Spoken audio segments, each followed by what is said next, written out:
Boa noite, gente. Hoje vai ser meu primeiro vídeo, meu primeiro IGBT, e eu escolhi um tema importante, que são as fases da cicatrização. A gente vai falar das 3 fases, que é a fase inflamatória, que ela pode perdurar até 3 a 5 dias e ela acontece no exato momento da lesão. A gente tem a segunda fase, que é a fase proliferativa, ou também chamada de reparação. E a gente tem a última fase, que é a fase de remodelamento ou de maturação da cicatriz. Na primeira fase, que é a fase inflamatória, ela acontece no exato momento da lesão. Há o sangramento, que ele traz consigo plaquetas, hemácias e fibrina. Essa fibrina é extremamente importante porque ela funciona como a cola, que vai fechando as bordas da ferida. Em seguida, a gente tem a presença de coágulo. Esse coágulo também é relevante para essa área, para essa ferida, porque ele vai funcionar como uma barreira que vai impermeabilizar, protegendo assim de qualquer tipo de contaminação.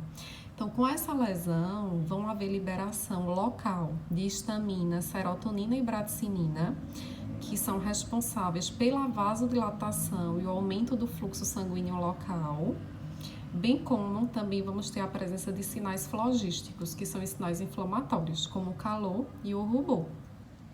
Temos também um aumento da permeabilidade dos capilares, então o edema, ele é formado devido a esse aumento da permeabilidade, onde o líquido extravasou para o meio extracelular.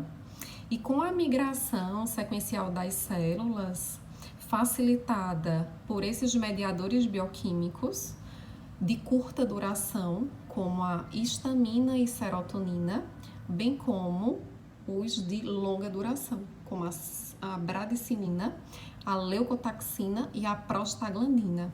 Aí nessa fase, como ela dura no exato momento da lesão e pode perdurar de 3 a 5 dias, a prostaglandina é extremamente importante, porque ela é responsável tanto pela mitose celular, quanto pela quimiotaxia dos leucócitos, como também pela exudação vascular.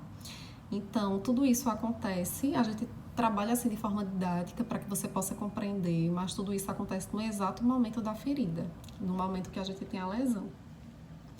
Tem uma segunda fase, que é a fase proliferativa. Essa segunda fase, ela pode perdurar de 5 dias a 20 dias aproximadamente. Então, os estudos, eles relatam de 2 a 3 semanas. Então, sai da fase inflamatória, você já está na fase proliferativa.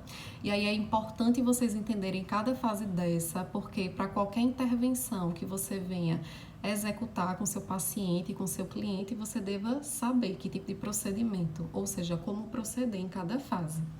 Nessa segunda fase, eu vou resumir ela em 3 subfases, em 3 eventos principais, onde a gente tem a neoangiogênese, que é a formação de novos vasos sanguíneos para dar melhor oxigênio e nutrição celular.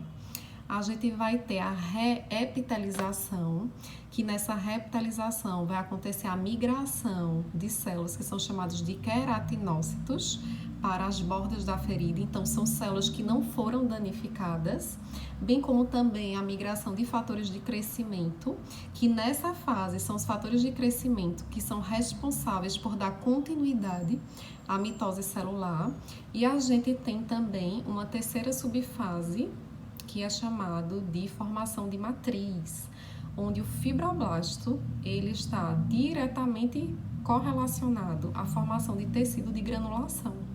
Então, a célula, o fibroblasto, ele não só produz colágeno, ele produz 2 outras proteínas extremamente importantes, que são chamadas de proteases e glicosaminoglicanas, que são estas responsáveis pelo desbridamento da ferida, daquele local, tá?